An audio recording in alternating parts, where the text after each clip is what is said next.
Thank you. The recording just began. Thank you, everyone, for joining us. It is time to start. We have a slightly shortened shiur as we do these weeks, whilst the JLI course on loss and bereavement, and this tonight, I think, is about reincarnation, which Rabbi Simpson is doing from 7:45 till 8:45.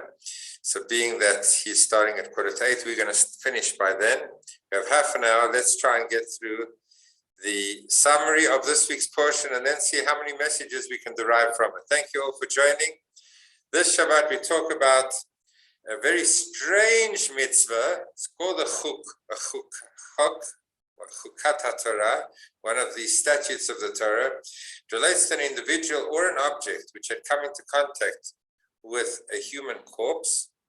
It has to be purified. It's interesting, by Jewish understanding, the ultimate state of purification being defiled or lack of purification is death. So coming into contact with the dead, which might be seen as a spiritual medium and means in other supposed thought processes, in Judaism, it's about life. It's about chai and chayim. And if something does not have life, it then carries a state that brings tum'ah, impurity, to those who come into contact with it. We don't have many of these laws applying today just because of the practicalities of being able to observe them. And we don't know exactly where and how, so it applies less. We do apply that Kohanim, for example, don't come into contact with the dead unless they are at a funeral of an immediate relative. They don't even walk under the same ceiling, the same roof as the dead. So contact with the dead renders a person impure. But then how do you purify yourself? What is the method of purification? That is the subject of the opening passage of this Shabbat. You take the ashes of a red heifer. What is a red heifer? A completely red cow that has not one hair on it that's not red, that has never been worked, that has many criteria which make it very rare. In fact, the Midrash says only 9 have ever happened in the history of the world, and the 10th one will be at the time of Mashiach. So it is brought as a sacrifice, and then it is burnt, and then the ashes of the red heifer are mixed with water from a stream, and then it's sprinkled on the person or object that had come into contact with the dead and is therefore rendered impure. It will regain its status of pure by having been sprinkled on by this potion made by with the water, living waters taken from a stream, and ashes of the red heifer. After immersion in a mikveh ritual pool, the person or object is freed of this impurity. The impure individual may not enter the Mishkan until the purification process is completed. So one of the laws that related to a person who was in a state of impurity is that they could not come into the sanctuary, into the holy place, until they'd been through this purification process.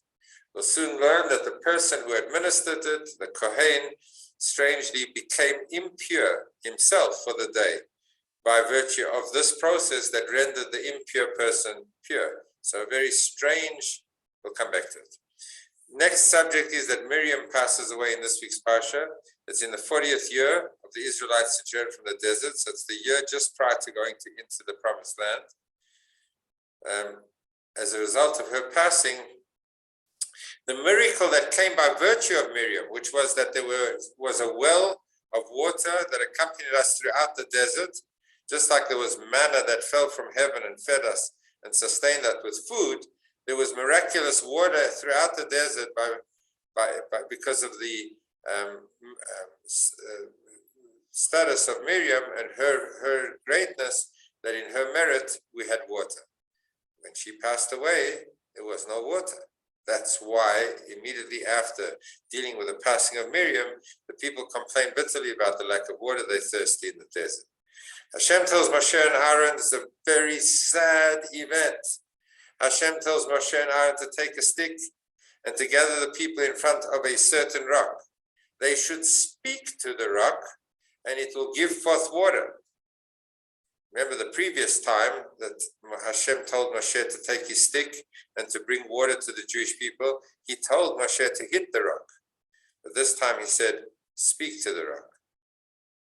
Moshe Rabbeinu strikes the rock instead of speaking to it, and water does come. but a tragedy ensues.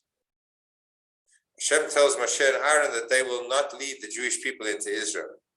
Because you have not believed in me, you haven't sanctified me in front of the Jewish people. I told you to speak to the rock, and instead you hid it. And that was not what I intended. And therefore you will not lead this nation into the promised land. Both Moshe and Aaron. Full stop. Very sad episode that led to the downfall, in a sense, of Moshe Rabbeinu. The king of Edom refuses to give the Jewish people permission to pass through his land, which we had requested. The Jews are forced to circumvent the land of Edom and approach Canaan from the east. Hashem commands Moshe, Aaron, and Aaron's sons, and Elazar to go up Hor HaHar, the Mount of Hor. And we're now going to deal not just with the passing of Miriam, but with the passing of Aaron. Aaron removes his high priest vestments, the clothing that he wore as a high Kohen Gadol. Elazar, his son, puts them on. So there was actually a handing over of the reins from Aaron to his son Elazar, and Aaron passes away. The entire nation mourns for Aaron for 30 days. This is one of the places that we see the concept of Shloshim, the 30 days post-death for the grieving family. The Jewish people grieved for Aaron for 30 days. Full stop. The Amalekites, disguised as Canaanites, attack the Jewish people. The Jews pray to Hashem and they are victorious. The Jews complain now about their food, claiming that they are disgusted by the manna. Now, the manna was pretty miraculous. It gave us food in the desert for 40 years against all odds. It could taste like anything you wanted it to taste like. It had certain virtues that food does not have. There was no waste from the body as a result of the manna. Everything was absorbed into the body. There were so many advantages, but we can get upset with the menu. You know, that's what Jews sometimes do. Upset that the food wasn't, and it looked the same, and it was the same monotonous substance that came from heaven every time, even though it could taste like different ingredients. The Jewish people complaining, and now a attack on the Jewish people by serpents, and many people die. Moshe Rabbeinu prays to Hashem and he says, please help save the Jewish people from these serpents. And Hashem says, take a staff, and Moshe Rabbeinu puts a copper serpent on top of a long pole and holds it up for the Jewish people to see. And those who were bitten would look at the snake and they would be healed by looking up at the snake. And we know that there is actually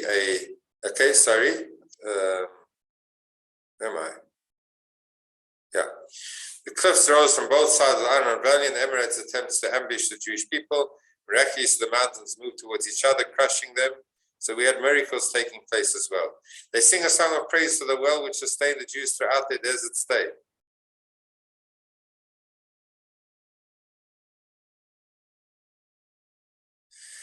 Okay, so the Sichon's armies attack the Jewish people. The Jews are victorious. They occupy their land. Og Melech Bashan then attacks the Jews. The Jews kill him, occupy his land.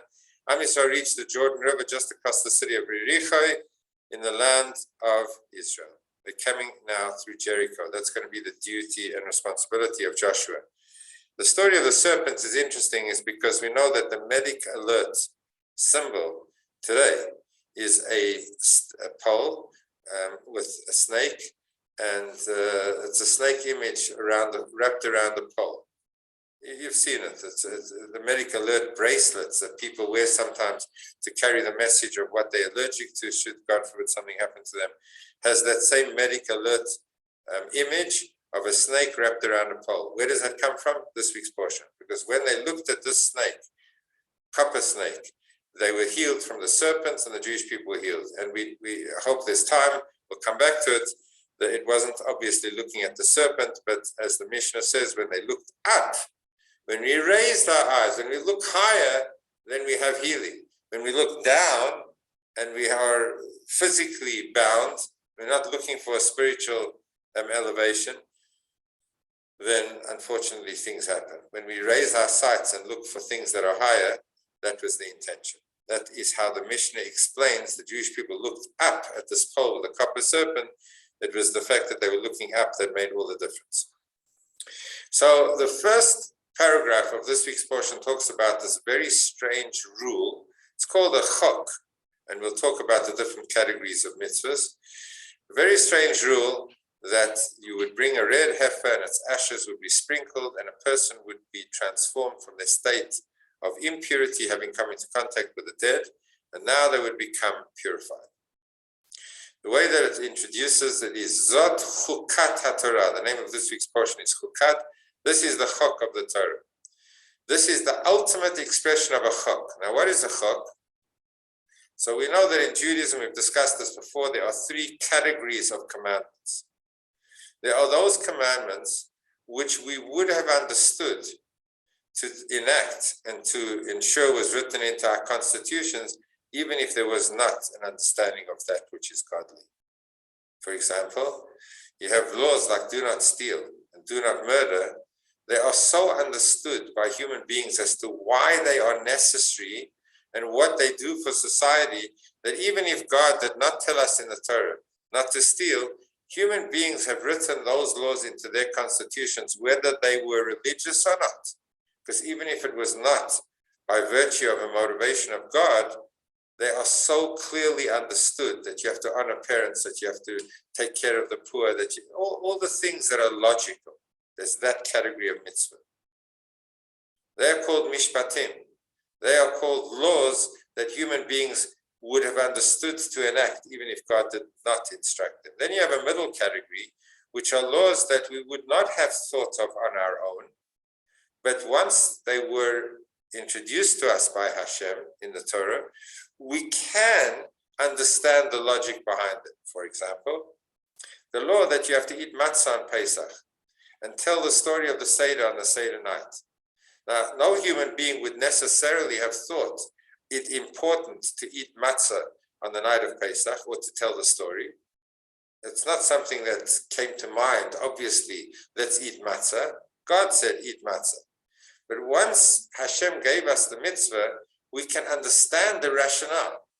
We're eating matzah because that is how they rushed out of Egypt and they didn't have an opportunity to make proper food. And how matzah represents humility, it's flat and lowly and doesn't rise up as is symbolized by dough that rises, symbolizes arrogance. So there's so much imagery that we could explain and understand. Why do we tell the story on the Pesach Seder? Because history is important. And if we tell the story, then we connect to our past and we have a message for the future.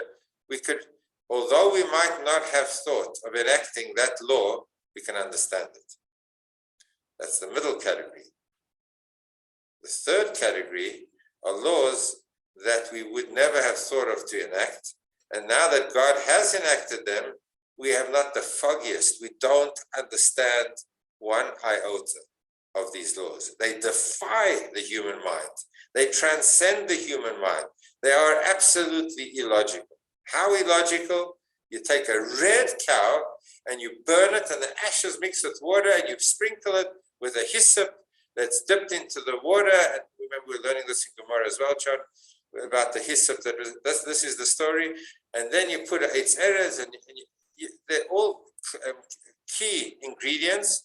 And then you make the person who is impure, pure, by virtue of the sprinkling of the water.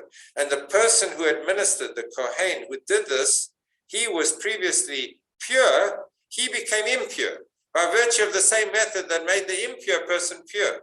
Now, there is nothing logical. And in fact, Solomon, the wise King Solomon, Shlomo HaMelech said, Amarti achakma, I thought I would be wise and try and understand this law. This law is beyond my understanding. Not only is it not understandable, it defies logic. It seems to go against anything that we could think of that fits into the pattern of our brain activity. So again, we have laws that we would logically understand ourselves, laws that we wouldn't have thought to do, but once they are given to us, we can understand them. And then there's the category of this. This is the ultimate chok, the ultimate example of that category of mitzvot that has no logical explanation. It's done because Hashem said so.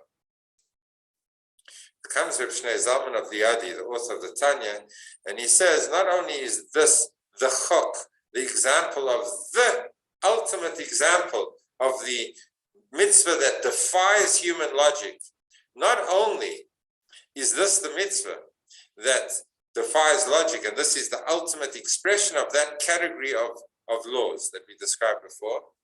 Alter Rebbe says, Zot Chukat5782 means that there is in every mitzvah we do an element of the chok.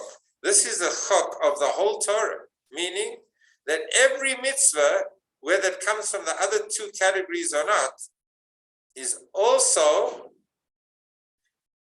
associated with the chok. How so? Why would you say that there is an element of chok in a mitzvah that is completely logical?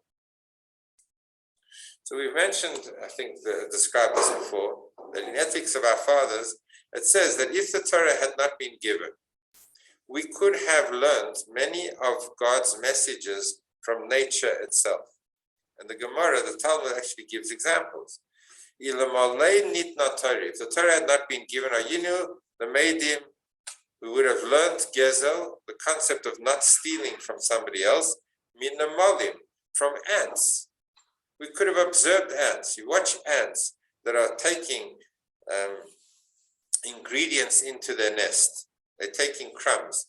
There could be an ant procession that's a mile long, the equivalent of maybe 20 miles for us. With short little feet, these ants walk the distance and they pick up a little crumb and they carry it back to the nest. And you see them, a column. The ones are going out to get, the other ones are coming back. These are carrying. You never see an ant holding up another ant and saying, I want your crumb. I don't want to walk all the way there. You walk there again. I'll take yours. Never happens. We see that they're orderly, they respect property, and they do not steal from one another. So if God didn't tell us in the Torah not to steal, we could have learned it from an ant. If God didn't tell us that we should be senuim, which means modest in our lifestyles and not put ourselves in the public eye inappropriately, if God didn't tell us that law, we would have learned it from a cat. A cat, different to a dog, when it relieves itself, it digs a hole, it finds a secret place, it's out of the eye, it makes sure that its private moments are exceptionally private. So we would have learned how to be modest from a cat if the Torah didn't tell us. So I think so. Our Father tells us that. But then the question is, so why did the Torah tell us? Why do we need the Torah to tell us not to steal if we could learn it from an ant? Why is it that we need a godly element even in the most exceptional, logical, obvious laws? Why do we need Hashem to tell us not to steal? And the answer is that yes, of course, you could learn from ants not to steal, because ants will never steal from ants of their own colony.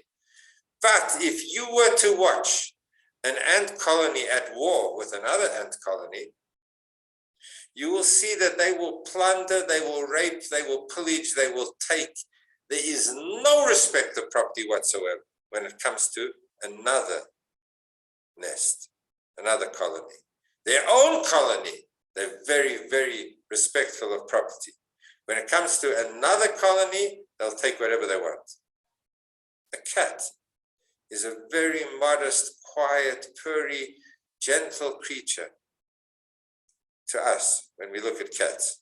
But if you interview a mouse about their perspective of cats, they'll tell you that this is a ferocious killer. It'll play with you until you die. It is absolutely cruel the way a cat will treat a mouse. What does that symbolically tell us? Human beings came to very many constitutional laws that are logical and beautiful and well written, and important that people made those laws.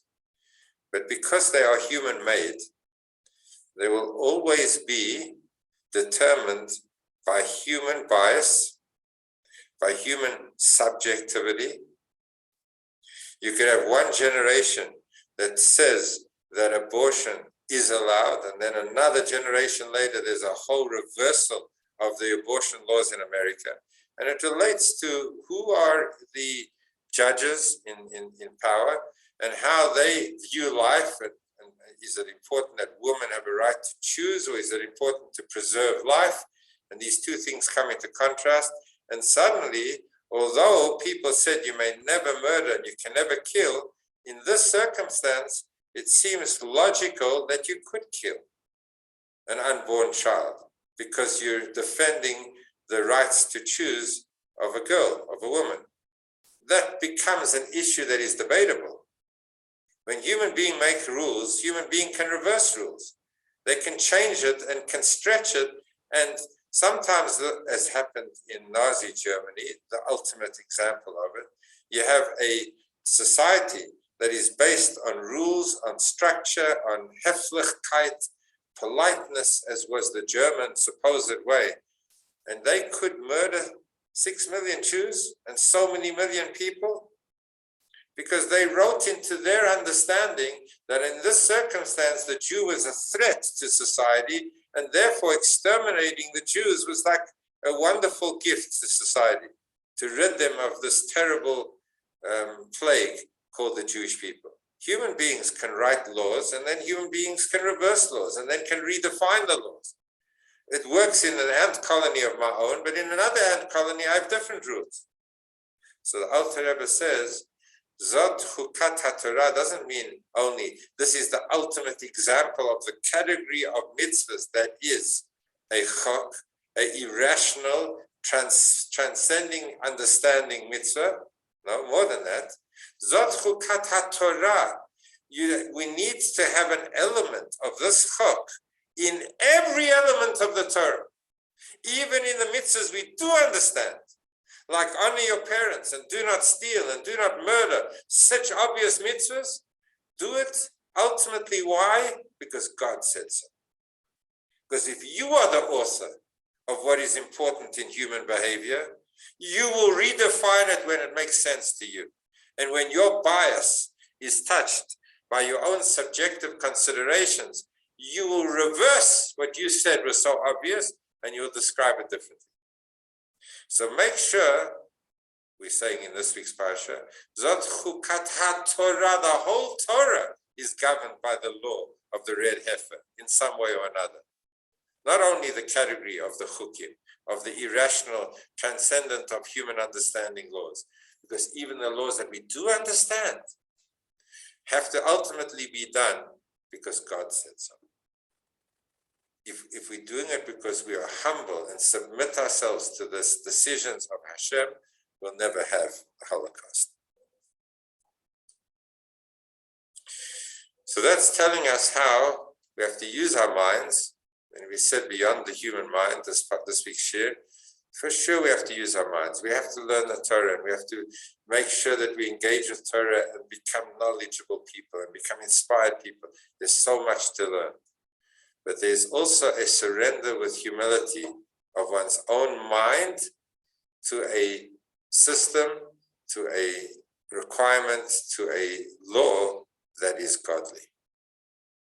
And that's when we transcend our mind and we say that I'm doing what is right, not only because I understand, as important as that is, but I do it because God said so. I'm connected to a force that is infinite, and that's why I do it.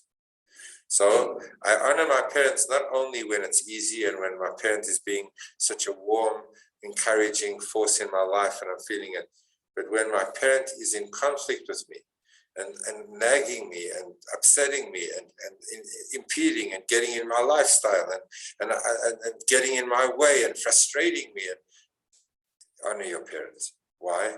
Because it's not just because you're doing it because you're comfortable to do it. You're doing it because Hashem said, your parents brought you into this world. You have a debt of gratitude for the rest of your life. You honor your parents. Hashem said so. All the commandments have an element of chok. Moving on to a very quick thought about it is that the Midrash Tanchuma actually says that the analogy is like this. Once upon a time there was a maid and her child dirtied the royal palace. So the king said, how could this child dirty my palace? Let the mother of this child come and clean up the child's filth. So that's just an analogy. By the same token, Hashem said, let the red heifer atone for the deed of the calf. What was the calf? the golden calf. That's when we sinned and traded Hashem for a molten golden image of a cow, of a calf. So here Hashem said, let the mother, meaning the cow, redeem us from the calf. Just an interesting interplay of the metaphor of cow and calf. Now we mix this ashes of this red heifer with water. What kind of water? It says Mayim Chayim, living water. And this relates to even the laws of mikveh today. What kind of water is used in a mikveh? Not just regular H2O that comes out of the tap, but it has to be water that is living water. It has to have come from the rain, or it has to come from a spring. And there's a whole system of how we ensure that the water is considered living water in the mikveh, because it's connected to a source of water that is living water. Interesting passage in the Talmud that says that there's such a thing as living water, and there's such a thing as false water, true water and false water. And it defines, and it says, well, false means that you could have a river, a spring, and it's flowing. But if it's not flowing all the time, if it's a perennial river that flows when the rains fall, then it's not a river. Because the definition of alive means alive at all times. True means true for all situations, for all seasons. Which brings us in Chassidus to a different thought, that how do you have living water? It has to be flowing all the time. True means all the time. So what defines us as alive? We're not here all the time. We're here for 60, 70, 120 years, and then we move on. So what's true about our lives? What's alive in our life if we know that it's so temporary? There's a whole concept that we could spend a whole shir on, but Chassidus explains that the concept of a mitzvah, every time we do a mitzvah, the word mitzvah means to connect. It means a rule, it means a law, but the actual essence of the word, the source of the word mitzvah, comes from tzavta, tzavsa v'chibur, to connect. When we do a mitzvah and we put on tefillin, at that moment, we connect with the divine thought, with the divine injunction, with the divine intention, with God's will and purpose for the world. So we become an extension of the infinite. True, we are here for a finite amount of time, but every moment that we connect to God and to God's Torah, to do the right thing, we take a transient, temporary, limited moment and turn it into something that is eternal. That's how powerful a mitzvah is. And so it is that if you have a swimming pool and you have it connected to a spring or to a river that flows through it, the swimming pool becomes a living water. If you have a mikveh which has a pool, which is actually chlorinated and it's filtered and all the things that is necessary, although we have special things in our mikveh, which are beyond the scope of this mitzvah, this shir. When that water, body of water, touches another body of water that is living water, it becomes an extension of it. So all of this is a very beautiful analogy of how does finite man become meaningful in its essence, because finite means temporary, and temporary is not true. It's only here for a while. It's not for all seasons. It's not forever. How many things are forever? Hashem's Torah is forever. God is forever. When we connect ourselves to God's Torah, to Hashem, through the fulfillment of mitzvahs, we bring an element of the infinite into our finite lives. I think I have time for one more item as we're approaching 1:45. And this is really what I mentioned in passing, that the strangeness of this commandment of the sprinkling of the ashes of the red heifer was so extreme that the person who was impure, by virtue of this water, becomes pure. But the person who administered this water, he was previously pure. He becomes impure through the same act. And in actual fact, it was an act of self-sacrifice. The Kohen that administered this water was going to land up becoming impure for the sake of another Jew, becoming pure. And isn't that a beautiful message? If your fellow has been infected by impurity and corruption, do not hesitate to get involved and do everything within your power to rehabilitate him. If you're concerned that you may become tainted by your contact with somebody who's less than you, remember that the Torah commands the Kohen to purify his fellow Jew, even though his own level of purity would be diminished in the process.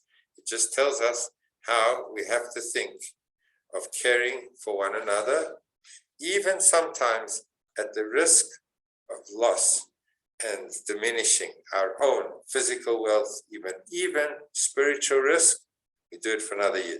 That's why the Rebbe sent people to the other corners of the world to be rabbis in Timbuktu, in Alaska, and in South Korea, and in South Dakota. Not because it was an environment that was conducive to becoming more spiritual and holy as we would see it, but because it was a way of touching the life of somebody else. A risk. Go out and undermine your own comfort zone of how you would be able to live as a more fulfilled Jew in your own happy environment. Risk it by going out there because you're going to impact on somebody else's life. That is how much we need to care for one another. Not only physically, but even spiritually, even to risk our spiritual well-being. And ultimately, the blessing of Hashem is what?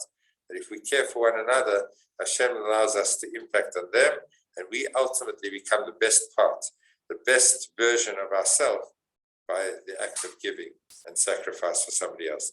Have to go. Have a beautiful, beautiful Shabbos.